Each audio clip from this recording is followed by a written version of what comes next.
Hi everyone, Angus Campbell here, Thursday the 28th of May 2020. At last it's arrived. So I've decided to seal the A70 Lightning tank with flow liner. It's supposed to be pretty good stuff and it's readily available. The slight downside is that apparently it does get very hot, so sometimes you do have to cool the exterior. And we might have to be a bit careful here because to try and protect this paint, but we've got to seal the tank because just to remind you that when we went out for the first ride, then this appeared at the back of the tank, so there's obviously a pinhole or some pinhole that's allowing fuel to get underneath the paint at the back here. When we first inspected it, we noticed that some fuel had run down here, and it's taken the lacquer off the white, the Old English white paint, and obviously it's taken the it's lifted the pinstripe, but the white paint underneath has survived very well. It just seems to be this top bronze paint surface that has reacted. So anyway, we're initial investigation by taking the aluminium trim off. And it's good news in that it hasn't come from anywhere else in the tank, and underneath that trim it's very localised at the back here, and similarly underneath it's not being affected either. So it'll be in this seam somewhere. There is another seam right underneath there, but it's definitely not there, it's at the back here. Apparently this is a quite common place for them to go. I didn't know that. And therefore, I just assumed from what appeared to be the interior condition and the exterior condition that it was a good tank, and I never tested it. So anyway, it's not bad, and we can recover it. And I think what I can do as well is, once the tank's sealed, we can place a couple of strategic cuts in that area, because obviously it's expanded, the layer of paint has. And we'll then put some lacquer underneath it and then press it down, and I think it will seat okay if we do that gently. We'll try and preserve it. As you can see, I did put a bit of pressure on one area just to see if it would seat okay, and it is. So I think we can live with that. That'll be okay. I'm not too upset because most of it's actually shielded by the seat to a certain extent anyway, so it's not that noticeable. So we'll crack on with that. So the other thing as well is that while I was waiting for the sealer to arrive, this turned up on eBay, a 72 style seat, and those of you that have watched the previous A70 videos will have heard me not complaining about the fact, but just basically stating that the pattern seat that I purchased for it, because the original one was absolutely rotted through, we couldn't save it, but the top surface pattern is incorrect. So they've done a square pattern, but they haven't actually compressed it into a point at the front. I'll not sit the other seat on it because it might damage it. But there, that's how it should look, with these lines converging at the front, which they don't do on the pattern. And also, the original seat doesn't have that piping there either. Just minor details, but this wasn't too expensive, and as you can see, it's in pretty good nick. It needs a scrub, but it's not perforated at the top. Let's just get it back over here so you can see it. It's quite heavy. It is missing the edging, but as you can see, I've got some of that we can use. So at the same time as us repairing the tank and being able to refit that, we're actually going to refit this seat. one or two areas where it just needs cleaning up a bit, but that's just surface, and actually I've been removing that gently. It's just a bit of paint that's got on it, but it's in good nick, so I'm pleased about that. Also, what I've done as well is it still does have remnants of the original BSA stamp on the back, and I've got a template and paint to be able to redo that. I don't think it would be quite as good as the original, but it should brighten it up no end at the back there as well. So I think once, you know, it's got a scrub, it's got its edge beading on, and it's got a new badge on the back, then I think it's going to look the part, and I'm looking forward to getting that on. Other things, I think the hinges are with it. Sorry, the hinges aren't with it. The hinges aren't with it, but the catch is. But it is drilled and screwed in the right place for the retaining wire as well. So that's quite good. And also, as you can see, it does have the clips here still for to assist with holding the bead edging on as well. So that's good too. And I've got one or two of those as well. So we've got plenty to do. I've been waiting for ages for this, and eventually I chased it up, and it was marked as lost, so they sent another one within 24 hours. So that's good. I did have this Pet Seal Ultra in stock, but it is quite old. And the Pet Seal Ultra is the one that's supposed to be good for ethanol fuels. Ordinary Pet Seal isn't. It'll be destroyed by ethanol-based fuels. But this is allegedly alright, but it is a bit old, and it's older technology as well, so I've gone for the what's supposed to be the good stuff. Right, first things first then. I've already tidied up the lip on this because that was beginning to bubble a bit as well, and looking at certain videos on the on YouTube from those more experienced than me with modern paints, then they recommend that the lip is cleaned, otherwise it will react. Alan Milliard was one of the people who recommended that, so that's good, thanks for that. So what we need to do first is we need to remove the taps, and we need to find something that will enable us to plug those holes. So let's get on with that first and get cracking. Okay, the taps are out, and in my stash of plugs and etc, I've managed to find two of the correct thread, so we'll use those as the bungs with some loose fitting fibre washers just to seal them a little bit, and we'll only need to put those in a turn or so, not too tight, so we'll get those in now. Right, there we go, job done, absolutely made for the job. So I don't know what these plugs are for. I don't recognise them for anything on the Fury Stroke Bandit, which is the stash from which these were in. But anyway, they fit a treat. They're the right thread. They're not too long. Job done. And I should hasten to add that it's been a while, obviously, since we rode the bike and this tank had petrol in it, as it's been weeks. We've been weeks waiting for the flow liner. So this tank has been emptied, rinsed out, and has dried out thoroughly, so there's no trace of any petrol in there, and it's all clean. And let me just lower that gently, because you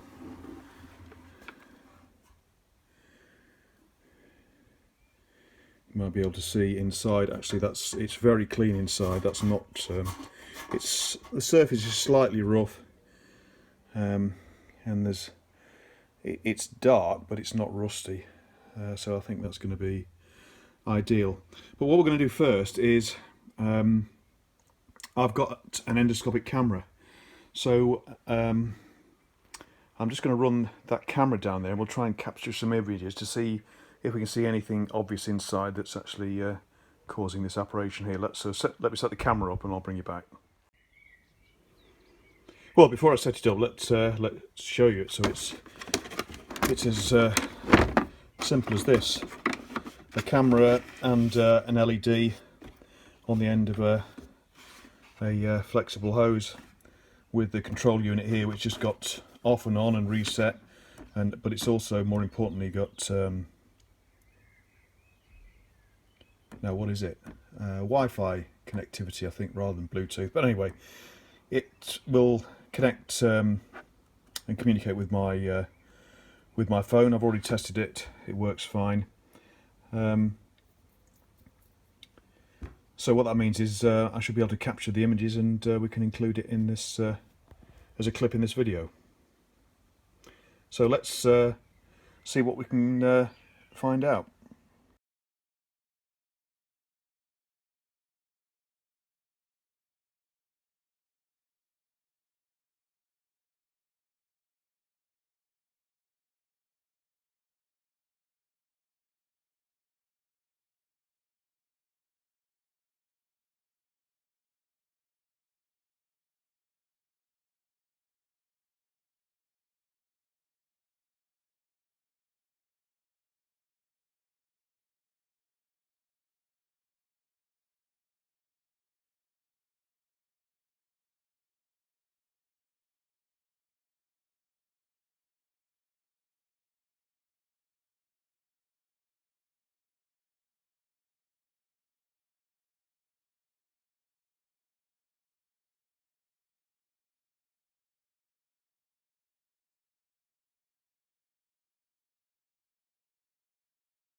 So, as you may have seen, if I've managed to import the video from the scope camera, then there was nothing too obvious in the tank. One or two little minor rusty areas near the seam, but I believe on these tanks it's more likely that the seam is separated slightly. But anyway, easy enough to fix. So what I'll do now is I don't have any spare tank caps. I've got lots of them in this garage because every bike in here has got one, but I'm not going to sacrifice one of those. What we'll do is we'll make up probably just a bit of cardboard, thick cardboard probably, to press in there. It's not going to have any pressure on it. Just need to make sure it's tight enough in there so that it doesn't come out. Actually, I have an idea. If I get a thick bit of cardboard and cut it out to sit on that rim there, then it can be held in place by a standard cap, I think, and that'll save the cap as well. Right, let's see what we can sort out. This is where the old technical drawing set comes in handy again. So just marked out a couple of circles with this relatively thick card, which will then be a press fit into that hole hopefully. Let's get them cut out and see what they look like. Okay, pretty pleased with that. So 2 slightly oversized discs cut out and pressed in, and they're actually quite tight, but I've just had a thought actually. What I'll need to do is make sure that I can extract these and press them in pretty quickly once we've poured the curing liner into it. But I think that should work. The cap fits on over the top, and that's just to prevent them falling out when we're going to be moving the tank in all dimensions. I don't think it would happen, but just as a precaution. So what I need to do is just gently take these out. I know I can fit them in pretty quickly, but now I've just got to take them out without damaging them. Never thought about that, duh. Right, no problem, job done. So we're pretty much all set. As it's getting a little late in the evening here now, it's getting dark outside, and as I want to be present for quite a while after we begin this process, then I'm going to do it in the morning, because this flow liner stuff can get very hot apparently, and there's a risk it'll get so hot that it'll damage the paintwork. So they do advise that if you're concerned that as it's curing, you can pour cold water over the tank just to try and keep it a little cooler. So that's what I'm going to do. We'll come back in the morning and we'll get set up, and all we need to do then is get ready with the hose pipe, I think, and just mix the contents of the 2 containers together. Apparently there's enough space in the large one to pour the contents of the small one. It's 4 to 1. 80% large, 20% small. Give them a good mix together, pour it in the tank, put the lids on, top on, move it around to make sure the inner's well covered, but obviously we'll make sure we'll get plenty down the bottom end here, but we'll probably need to cool that end off as it's curing for a little while. So that's the plan. Right, see you in the morning, everybody. Right, morning everybody, Friday the 29th, next morning. So got all the kit here ready to go. So what we need to do is mix the contents of the small container into the big container, mix for 5 minutes, and then using the homemade funnel and some cloths around it, we'll get it poured into the tank, and then we just need to sort of swirl the tank around gently. They advise to do the top first and then to do the rest of it, but obviously what we're aiming for is to get good coating around the seams on both sides at the back here, and probably on the top as well, because I have seen tanks where the paint has been affected on those top seams too, unfortunately, which is pretty bad news.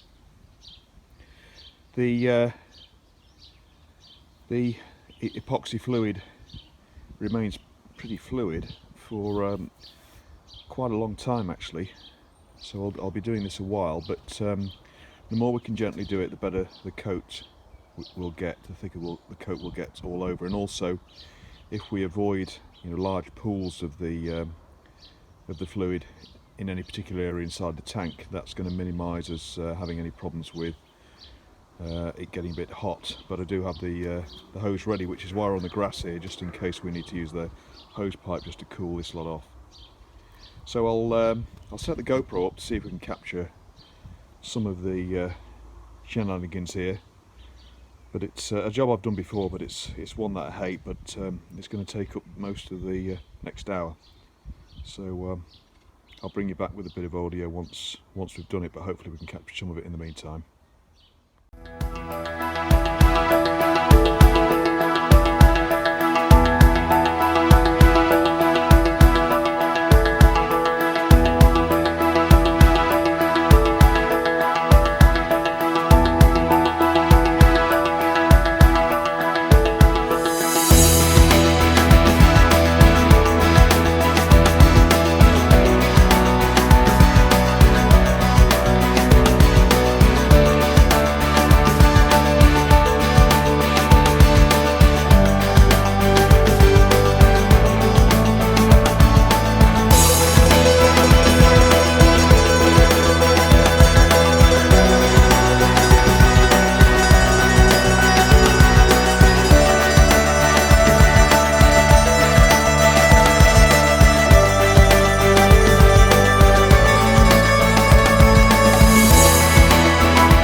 Okay, I think we're just about there. It's been an hour and 20 minutes or so now, so it's beginning to cure.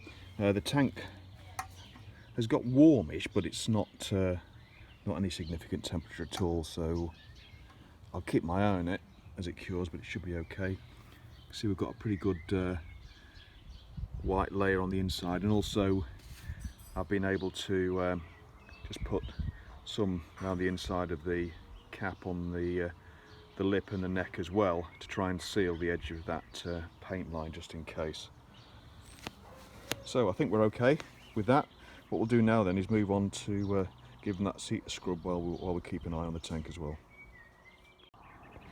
Okay, there's the before then. So all I'm going to do here is use a little scrubbing brush and some washing up liquid, and we'll see how it comes up.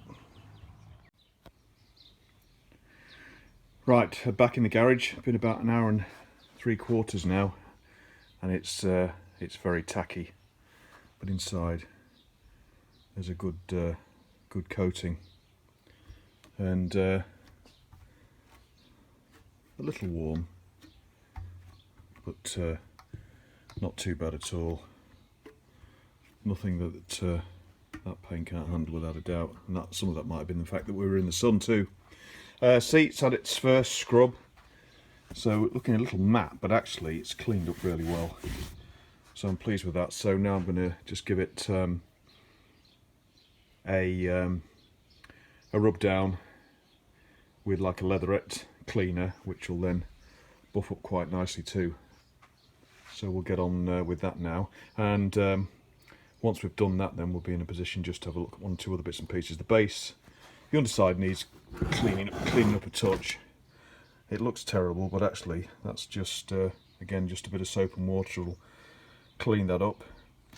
All the rubbers are there, which is good, and we'll just need to put the hinges on. Then we've got a slight, as you can see down there, there's a slight rub through in the fabric, but we should be able to sort that out. And the way that I'll do that is cut off a bit of this excess fabric here, and then glue it on the inside of where that fabric is broken, not on the outside but on the inside of it, and that should do it pretty well, really. Right, okay, let's give this a bit of a buff up. Right, where are we now then? So firstly, 2 3/4 hours since I first applied the oh crikey, flow liner, is it? Anyway, the tank sealer, can't remember the proprietary name now, and throwing the box away, but anyway, it's now touch cured, and you can certainly see inside there it's deposited a beautiful layer, smooth layer on that side of the tank. Tank is nice and cool. As I say, I've heard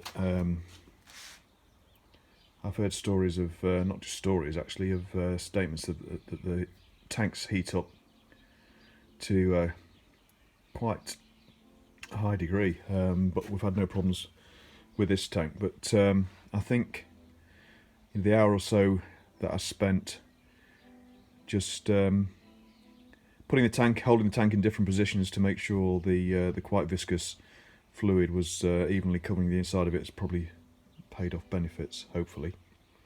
So that's the tank. I mean, it's allegedly you know, sort of touch dry in several hours, but obviously we've got it's quite a warm temperature outside today, so that might have speeded up things. But anyway, it's going on well. But having said that, you've got to leave it 7 days to cure before we put any petrol in that.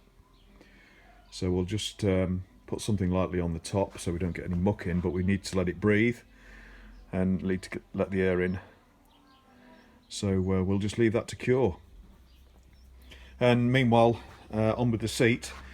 So we're giving it a scrub down, and put some proprietary cleaner on the leatherette as well. I've just cleaned up the base and touched that up a little. That's coming up pretty well. And at the front I've partially dismantled the cover, or if you like, deinstall the cover from these original prongs on these, which are lethal if you're not careful, just so we can get it gluing some of the cut off excess onto the inside, so we can press together these minor splits. They're not bad at all at the front here. And where's the other one? There it is.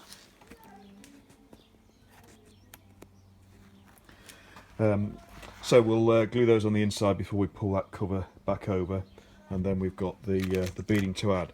But as I'm now waiting, one, for the tank to cure, and two, for the old good old Evo stick to cure as well before we press those together, then I'll leave that the video here as a part one, and we'll be back soon to finish the seat and check on the tank for a second part.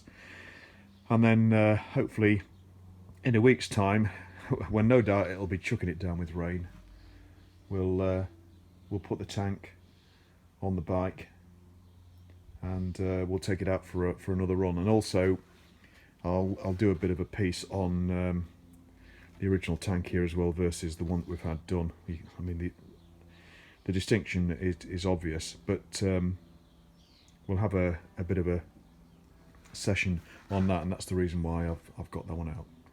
Okay, we'll leave it there for now. Thanks very much for watching, everybody. Thanks for interest, comments and subscriptions, and I'll see you all again soon. Thanks again. Cheers. Bye bye.